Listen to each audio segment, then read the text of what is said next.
Hello and welcome to the Local Leaders Podcast. I'm your host, Jeff Johnson. The Local Leaders Podcast provides a platform for successful business owners to share their stories, their experiences, their advice, and their ideas in order to help our listeners achieve more success in their business and in their lives.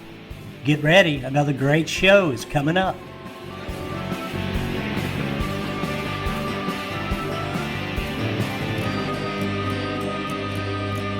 Hey, good afternoon and welcome to one of our first after Christmas editions of the Local Leaders Podcast. I'm your host, Jeff Johnson, and super stoked today to be able to talk to you and bring a new guest to the show. We have got Steve Schofield of Pangaea Brewing Company out of South Carolina, the big city of Greenville. Welcome to the show, Steve. Thanks for having me. Well, I always say show. I guess it's really a podcast episode, but I feel like I'm doing something on television or something when I talk like that. But we're so happy to have you. I know it's a busy time of year for restaurant owners and operators, brewery operators, pubs, bars, whatever you got. It's a great time or a busy time of year for us. So thank you for being on, and we're just excited to have you and excited to learn more about Pangaea Brewing Company and what you guys are all about. So, with that, Steve, I'll just hand it off to you if you don't mind and let you kind of tell the story of the business and we'll carry on the discussion from there. Yeah, sounds great. Pangaea Brewing kind of grew out of a love of bringing people together around food and drink. Way back in the day, my wife and I started kind of having friends over. We loved cooking big meals and brewing small batch kind of homebrew style things for people to kind of come around any time of year, any different type of party. We love doing all of it. My background's in chemical engineering and chemical manufacturing, so I was doing that at the time while homebrewing for a while, and kind of decided that the large corporate world really wasn't for me. The more I kind of started looking into what I wanted to do on my own, the aspect of the craft beer field and kind of the culture that is around everything really drew me in. I believe it was in 2016 or 17 that I went to get my MBA from Clemson University with a focus in small business and entrepreneurship. It was a great time to really kind of go through and figure out what I wanted to do and how I wanted to do it moving forward. Got to know a lot of different people in the Greenville area that really helped turn this kind of dream into more of a reality. After that, I went out to California to UC Davis Master Brewers Program to really take all of that kind of technical training from my engineering side and the homebrew scale style and kind of turn that into a larger scale production facility and how that was going to work and what I needed to focus on along those lines. We were looking for a location. It was close to almost 5 years when we were going through everything. Greenville market's growing incredibly fast and continued to does nowadays. And finding a building that fit what we wanted to do was a challenge moving forward, finding the right zoning, finding the right type of building, kind of the vibe we wanted to go with everything. But we knew through everything, food and beer, we wanted to bring people together through all of that. Then I believe it was about a year and a half ago, we found a location on Welborn Street, kind of in the Commons strip in Greenville. It ironically was a building I looked to go into about 5 years ago, but there wasn't anything available at the time. Kind of moved forward, and then the city of Greenville kind of reached out to me, knowing that I was looking for a location, and told me that they wanted to put a brewery in this area right in the center of Unity Park. Very large project that they're working on right now in the Greenville area, which was a perfect fit for who we are and what we want to do across everything. We started construction about January of 2020, and then finally got open, I believe it was June 25th of 2021. January of 2020, and then June 25th of 2021. So at this time, we're about 6 months old. Still a lot of construction going on and a lot of growth in the area, but our mindset through everything has really been to kind of let people come and enjoy what they love to enjoy. While we make all of the beer in-house and we do a wide range of styles, we also offer some wine, some hard cider, craft sodas, and some kombucha. So we really want to give that brewery experience for everyone.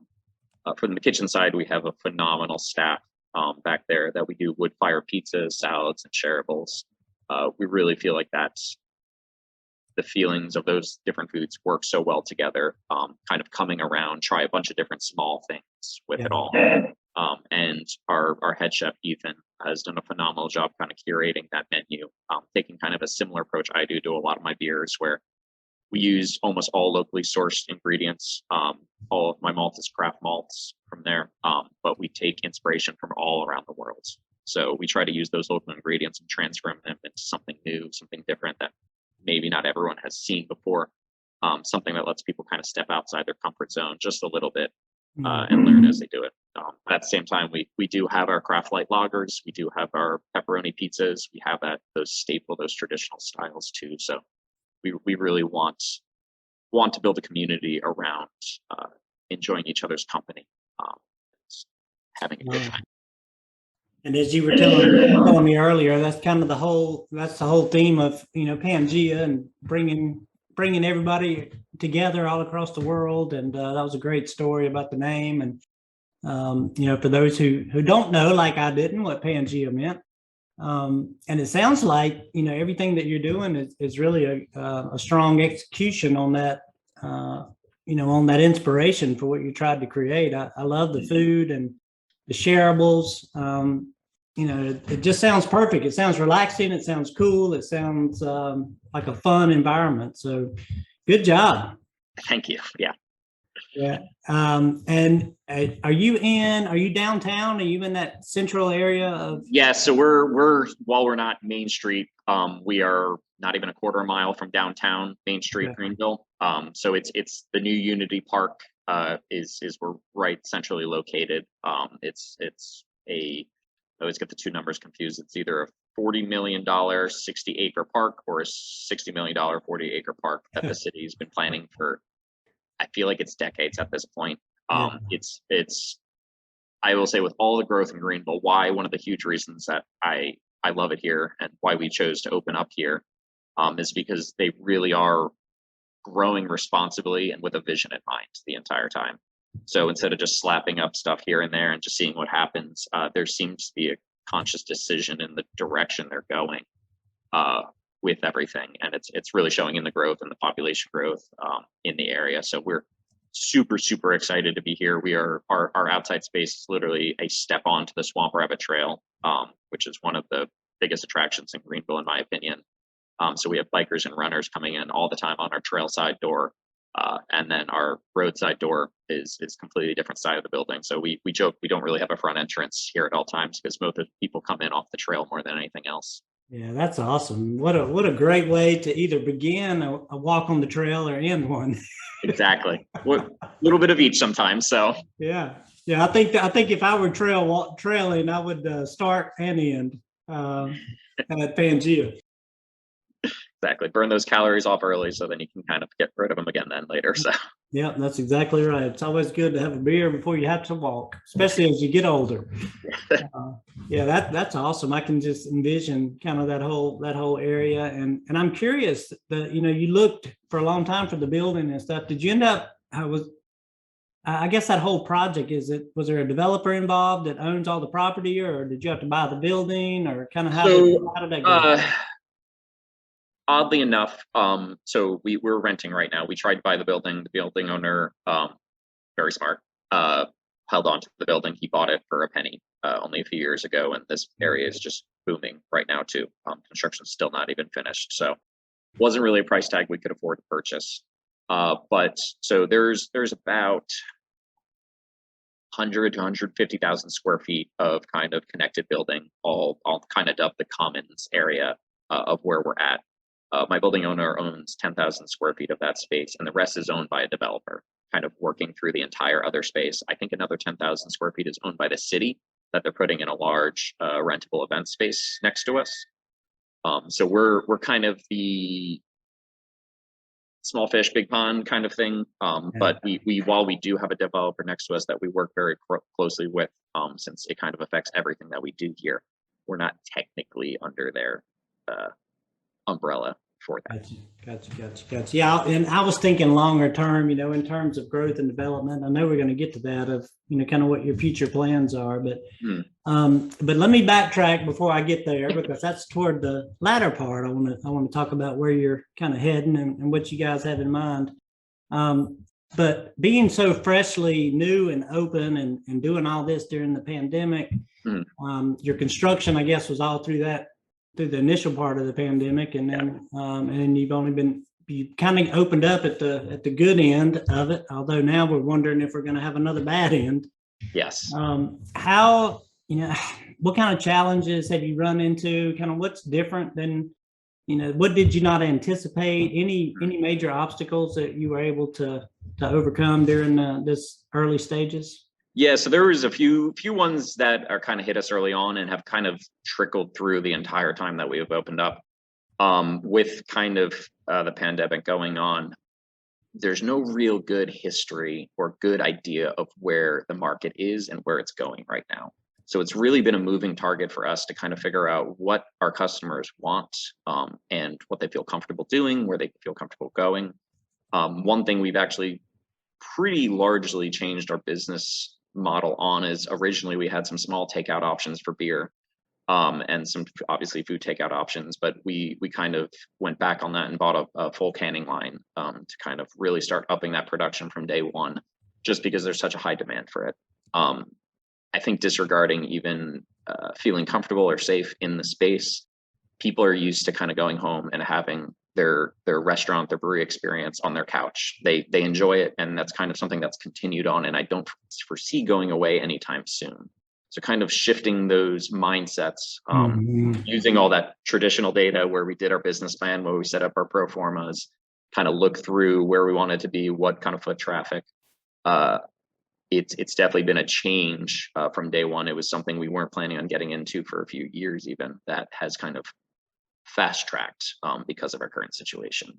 Yeah, well, I can see that absolutely, especially with a new area that's being developed that you're in, the COVID screw up of the entire world and market, and being able to forecast and anticipate needs and all that, and it's two very viable options. Do you most of the especially the quick serve restaurants out there, a lot of them did really, really well, and even the full service dining did really well by adapting to curbside takeout, take home kind of a thought process. And I would have thought that would have worked for you guys as well, but as I guess you determined, it wasn't quite where you wanted it to be, and so you went to Plan B, which was the canning line. And I'm surprised you could even get one. We actually bought it used. They are in very high demand right now. Getting cans is just a huge pain half the time to make sure that we have in stock. We're luckily small enough where we're not ordering truckloads at a time, so we can kind of get some spot ones here and there. But it kind of just changed the mindset. Like I said, we don't know. There's these kind of ebbs and flows with COVID where it's like, are we going back into it? Are we not going back into it? And people kind of changing their purchasing habits back and forth throughout everything. Which our in-house sales are doing well. That hasn't really affected that as much, but we can barely keep our cooler full with prepackaged product that people just kind of come in, grab and go.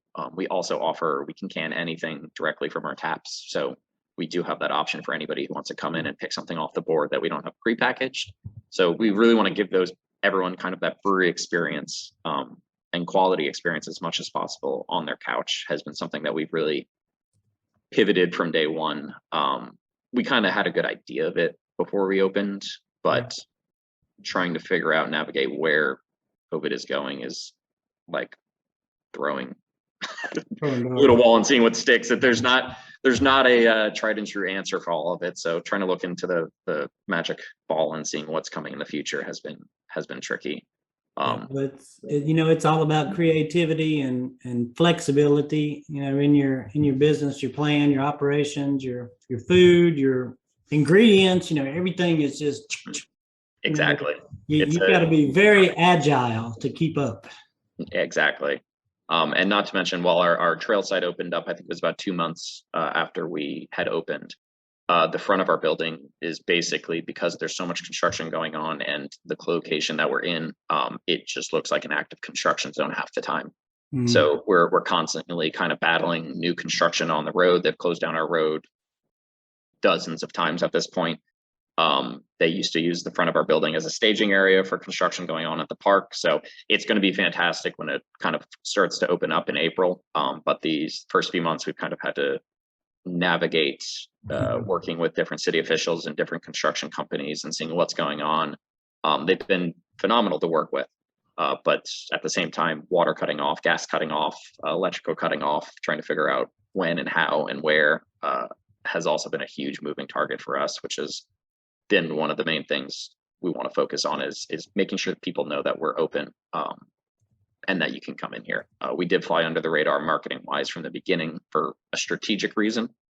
And we're just kind of getting into that point where we're starting to really reach out to different groups for a marketing standpoint. But we want to make sure we've had customers who come back after trying to come here once or twice when we were fully open and they just thought we were closed and left, or couldn't even find out how to get to our building because of the detours due to the construction on the road.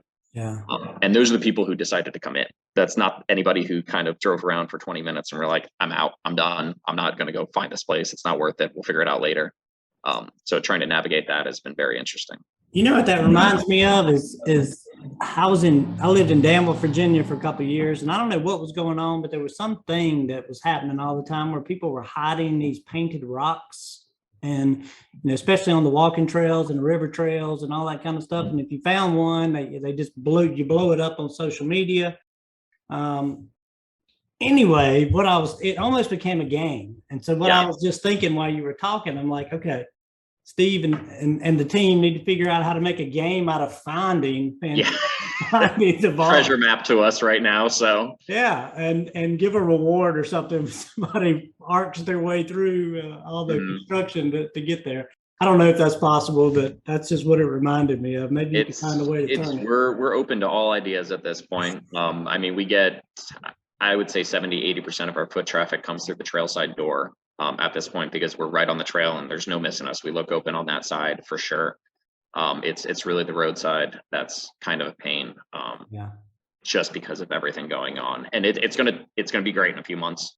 It's just been navigating that right now with the constant kind of construction going on around us has been an interesting kind of set point for us. Whether is some of this due to COVID, is some of this due to construction, is it us being new, marketing, trying to figure out which avenues we really need to focus on and push forward on is really kind of in the cards for us right now. Yeah, and you've got the canning line now, so distribution is another avenue for sales and revenue. That is coming up soon too. We are I'll chat about that more later when we get into our kind of next steps, but that's very large on our to-do list for 2022. Yeah, and a great way to fight off COVID and any kind of future shutdowns and things like that. So great thinking, and it sounds like you've had to navigate quite a few challenges already in your early stages, and that's not unlike many other restaurants, bars, breweries, pubs that have a great idea, great concept, and bring it to market, and there's always something that tries to get in your way. And what we want to encourage our listeners to do, as Steve has done, is continue to try to navigate and find your way around all these barriers that get slung in front of you. And that's the only way to survive. Have you guys did you all have any challenges, I guess, and since they're building up that area, did you have any zoning issues or licensing issues, any of that kind of stuff? Yeah, so I unluckily been around the block when it comes to all the zoning and the city officials I need to speak to for this location. We actually had 2-3 other locations that fell through at the last second, places where we got zoning and then decided to move on, had some change of business plans. So I took longer, but when we finally came to this location, I knew who I needed to talk to, who needed to chat with. And it really was helpful that their goal was to put something like a brewery into this space. They wanted a communal gathering area for people in the park to kind of enjoy. So they knew this was the idea they're going for. That's not to say that we didn't have to jump through every hoop imaginable when it comes to that. We had locations that fell through straight up because of zoning. It just was not zoned. It was the perfect building, perfect space, had all the parking we needed in the world, and it was not zoned for what we wanted to do, even if we finagled XYZ different ways, calling what we were something different. Yeah. But luckily, with where we are now, it is a new development area, so we had some flexibility there going in. And really, our biggest issues has been getting the correct parking for the space that we are, since it's such a large area, and it's a lot of shared spaces more than anything else. But we got that figured out early on, and then just dealing with the construction going on has really been our hugest issue. I think the city of Greenville this year alone has had over 5,000 new permits come through for construction. Not even the county. So that's by far outseeds the most that they have ever had. So something that would usually take them only a few days to get back to you is weeks and weeks and weeks to kind of navigate what needs to be done, and then responding to it again. And then, like everyone, is short-staffed, trying to figure out how to navigate everything moving forward and doing it the right way, like I said. So it's they want to work with you, and they've been great to work with, but there's all those different hoops you need to jump through at all times to make sure that it all works out perfectly. Yeah, and just a testament to building relationships. And as an entrepreneur, business owner of any type, you've got to know the right people and have the right connections and the right relationships to try to grease the skid, or whatever that term is, to make things flow a little easier. But speaking of some of those COVID related challenges, even though you guys were on what may have been or could have been the back end of it, although now we're kind of back into the run again. But staffing, food cost, or ingredient cost, shortages, how has that impacted you since opening up in June? So significantly, for sure. The staffing portion of it has actually, we have a phenomenal team here. We run a pretty lean group for what we offer. Just from even from the beginning, I think we really lucked out in the type of service that we wanted to offer. We have at maximum 4 or 5 people working basically the tap room for over 130 seats at any given time.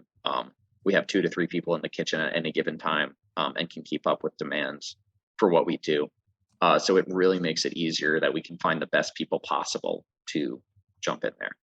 Finding the best people has definitely been a task to kind of go through that. But once we found them, we want to make sure that they are happy and they stick on, and that they're well taken care of at all times. And we've really, really lucked out, at least for the first 6 months, finding the right people early on and sticking with them through all of it. We'll definitely have some interesting staffing situations once the park opens up in April. We're pretty confident that we're going to have to almost double our staff once that portion kind of comes in. Like I said, we flew way under the radar when it came to marketing. We've really been kind of building from an operations point of view how everything's done and how we want it to work efficiently, and that the customers have their best experience possible. And now that we feel comfortable with that, with the park opening up, there's going to be a lot more marketing going on and a lot more kind of foot traffic coming through, is what we believe. So finding the right people moving forward, we're very interested to kind of see how that works. Food prices have hit us, like everyone's, very significantly. I think overall we had over a 20% increase in food prices from the day we opened till about a month or 2 ago. It may have still been going up. And that's if we can even get it. There's definitely a lot of stuff that we've been has been out of stock, moved around, or even the suppliers, since we use as many local suppliers as possible, just haven't even been able to make it. So we get a lot of our charcuterie and our sausages from a local butcher in Atlanta, and they just had not had the ingredients brought to them so they can actually make the sausages. So it's not even for lack of trying to get it through. Between that and shipping times and costs have really been keeping us on our toes at all times. luckily our kitchen staff, they're phenomenal, and they kind of roll with the punches when it comes to all of that, and really kind of think outside the box of what do we have, what can we get, and how we can make this work moving forward. So we Yeah. have kind of a seasonal approach to a lot of things too that works in our favor, so we can kind of ebb and flow when it comes to that.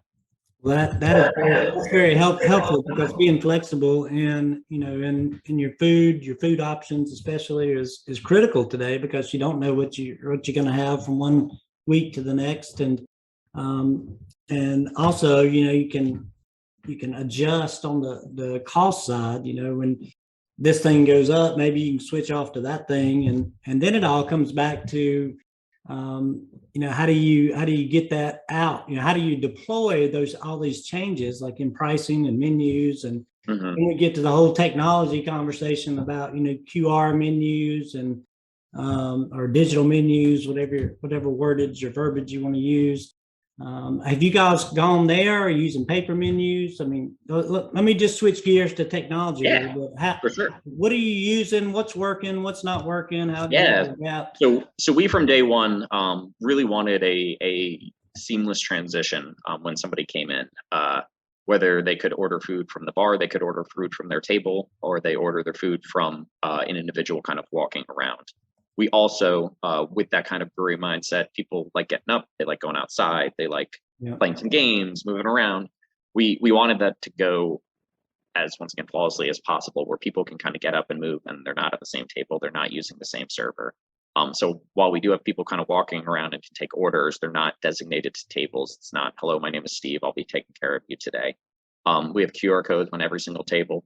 You can order from the bar. We have a limited supply of physical menus, because people do still want to see them a lot of the time. But our kind of paperless transactions have really been a huge success from day one with all of that. With all of that, we use Arrived, is the POS system we use that does all of our menus. It allows us to do takeout orders online. It let us use the QR codes, and it let us to use the POS ourselves. So it's kind of a one-stop shop where, okay, let's say we run out of our sandwich special for the weekend. It's, you just go in, click that it's out, and then it takes it off all the menus. There's not have to go through 15 different places to kind of figure that out. So technology has really helped us kind of get the word across of what's available, what we're doing at all times, and kind of lets us kind of curate how we can help people enjoy that. We've also used Untapped, that kind of integrates with that in our website to kind of push out different beer styles and different releases and different events that we're doing. So we're trying to do it as integrated as possible to really kind of stop any of the work that would need to be done to individually change out every single menu that we have in the house. Try to keep that as low as possible. So. And what was the POS name again? I'm sorry. Arrived. ARRYVED. They'll be really mad if I spell that wrong, but it's fantastic. It's kind of built for breweries in general. They've been great to work with. We basically built it from the ground up ourselves, using their programming. So our online ordering is through them. You can place an order where you never have to talk to anybody. You can sit down at a table without even going up to the bar, place your order from a QR code. Once again, you don't have to talk to a single individual if you don't want to.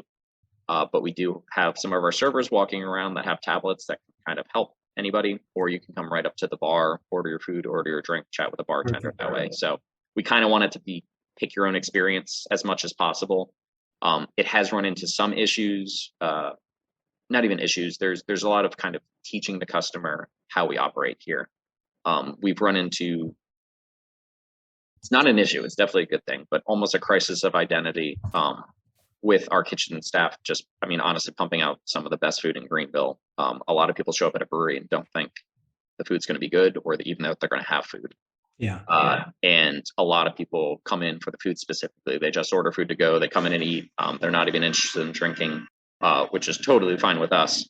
But we have this kind of change where people expect a sit down, family style restaurant experience compared to the brewery experience. So really kind of navigating those waters and teaching people that, yes, we can come take your order at the table, but we don't have somebody who's going to seat you and come up to you and greet you the second you sit down. It's kind of your choice of how you want to start the experience. And if you want somebody to come out to the table, we're very happy to do that. You just kind of have to let us know ahead of time rather than sitting down and waiting for somebody to come to you. Right, right. Yeah, I can see that being educational, and I think a lot of people have run into that, or a lot of operators have seen that when they deploy technology, and um, I really like it, and I like the way you said, kind of choose your experience. I was talking with someone a few weeks back, and they were implementing a similar model, kind of offering kind of a quick serve model, with all the digital communication pieces, and then others who wanted the traditional, service level. But the challenge is communicating which one you want and making sure that people understand they have a choice, and then helping them make that choice. So I don't have a solution for that either, Steve. I'm sorry. I'll tell you from experience, there is not a solution to all of it. All the signs in the world won't help you out. It's just, you got to kind of figure it out as you go. Like I said, it allows us to run lean when it comes to our staff. They are phenomenal at what they do, and they give everyone that kind of experience what they want. But like I said, we don't have 15, 20 people here serving at all times or running around. On weekday nights, it's about 3 different individuals who work the entire 120, 130 seats that we have inside and outside. So it is figuring out those different avenues. But like I said, our return customers love that they can kind of take a look at the bar. How long is the line? Is it long? Okay, cool. I'm going to sit down and order from the QR code because it pops up first thing on the ticket. They skip the line. We bring it right out to you. The beer, it's within, a minute or two.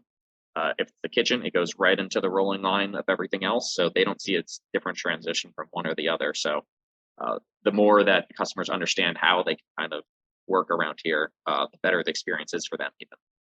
Yeah, well, and people that like and appreciate that level of variability or those options, are going to certainly frequent you and come back and enjoy that. I like the idea. I love the technology. A lot of our listeners, are in the same boat. They're trying to figure out what to do, where to go. But the model you're implementing, or you've implemented there, is, I think, the future, and it's definitely a more scalable option today if you're looking to grow and expand, and maybe, who knows, maybe even franchise or do other things. So it's it's the place to be, I think. Even though it might be tough to educate customers, we'll eventually get all of our customers there.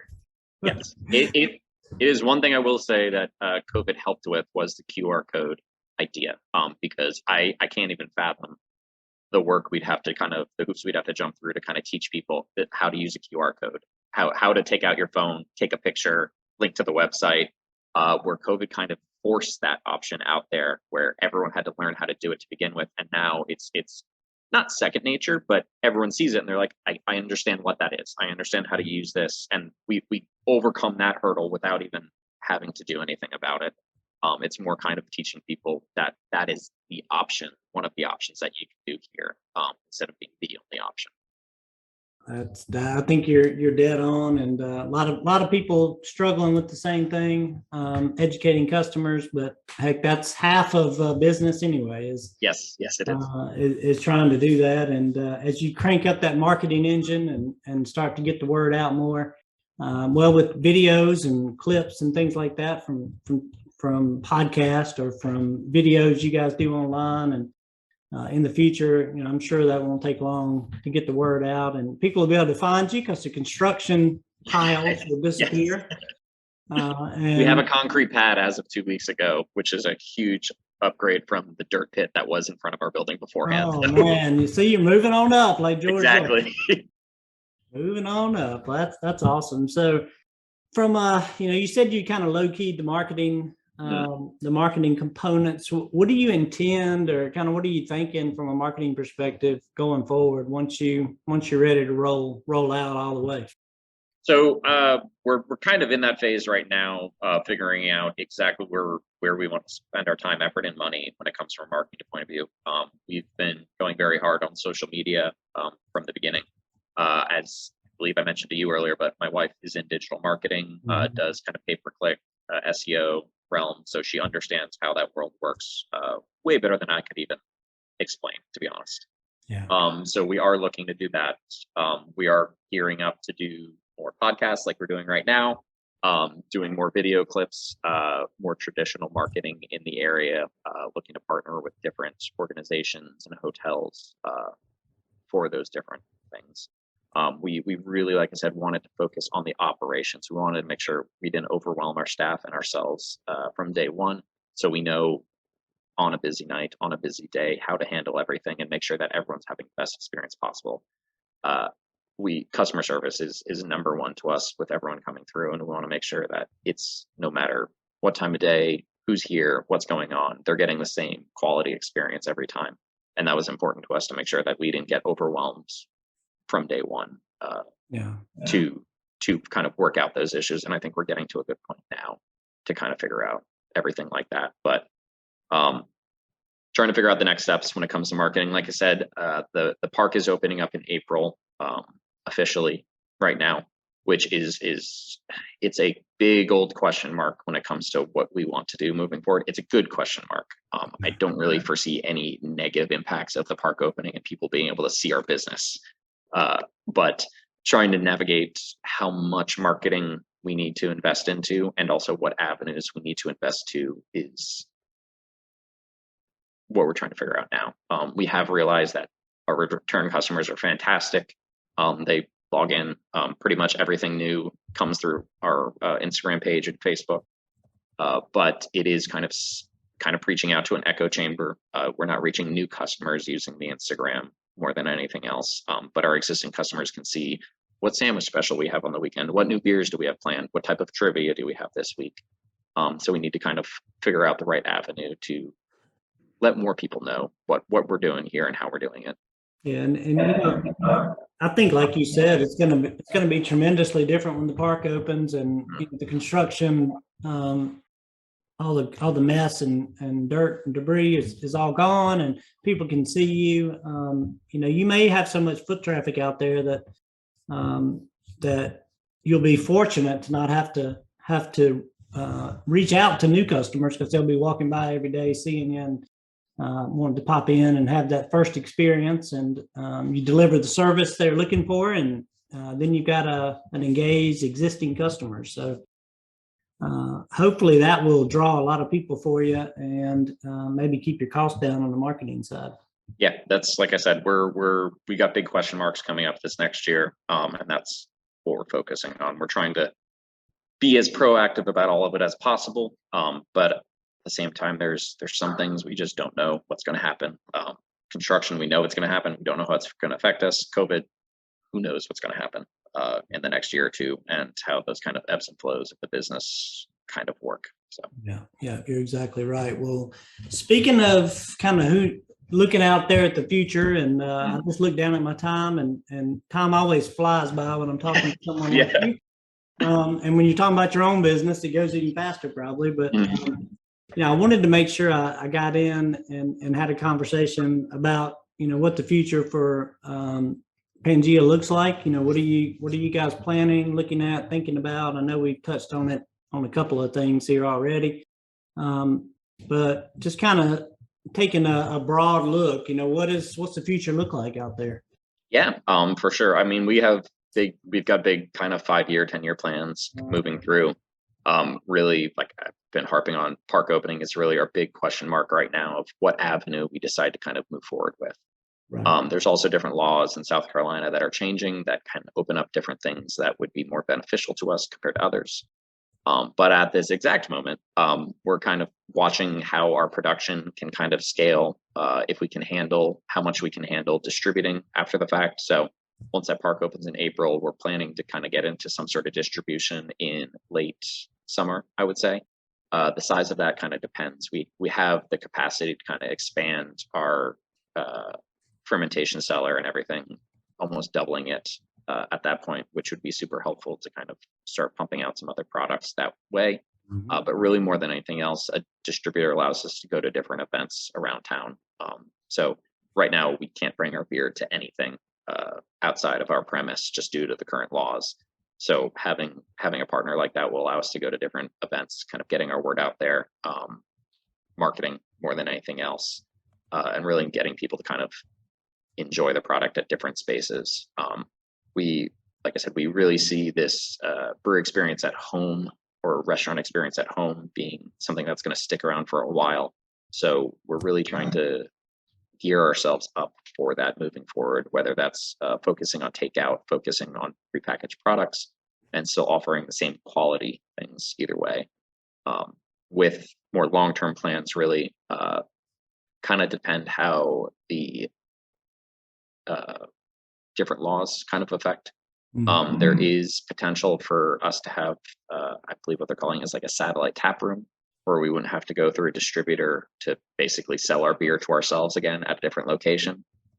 So doing different experiences at different locations in the area is something that we're really interested in. So changing kind of different beer styles, some barrel aged products, getting into some seltzers, different products along those lays, and even offering a different type of a menu. While it is still shareable, pizza salads and kind of those small plates is what we do right now. Our chefs have a wide range of experience, so kind of finding a different experience for everyone with the same quality experience that everyone knows. So really kind of depends on how this next spring moves forward, and how the laws kind of change over the next year. We're ready for whatever happens, but we don't want to fight the flow more than anything else. If it's an avenue we see that definitely has potential in the future, we'll push forward. But there's a lot going on right now, and a lot changing that people are kind of trying to react to as quickly as possible.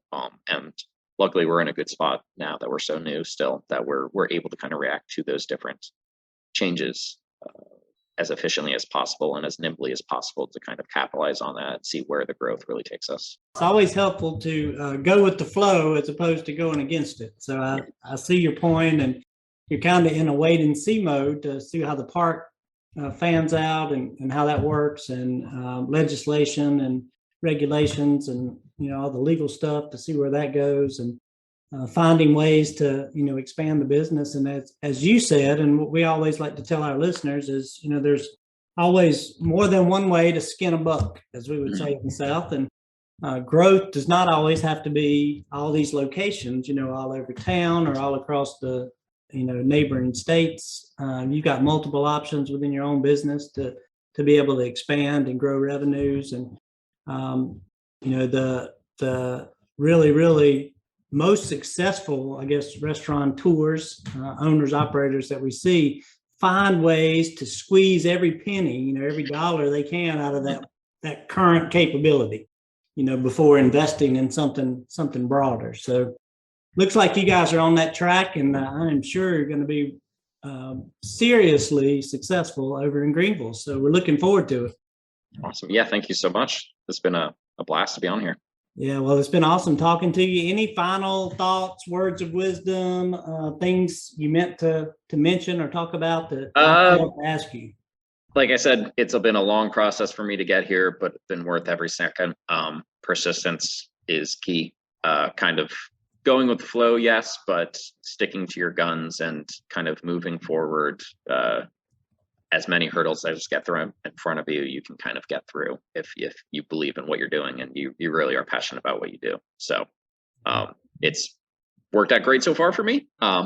Maybe one day it'll smack you in the face, but it's when you see opportunity, kind of keep moving forward for all of it. So yeah, well, we all take licks along the way, being owners and operators and running businesses. So it's at some point in time, you've probably been smacked a few times already, but you just get back up and brush it off and try to find a different way around it, and keep moving forward. And for all our listeners out there and everyone, we appreciate you joining us today. We're talking to Steve Schofield of Pangaea Brewing Company in Greenville, South Carolina. Like how I said that with a Southern accent, because I have one. Greenville, South Carolina. There you go.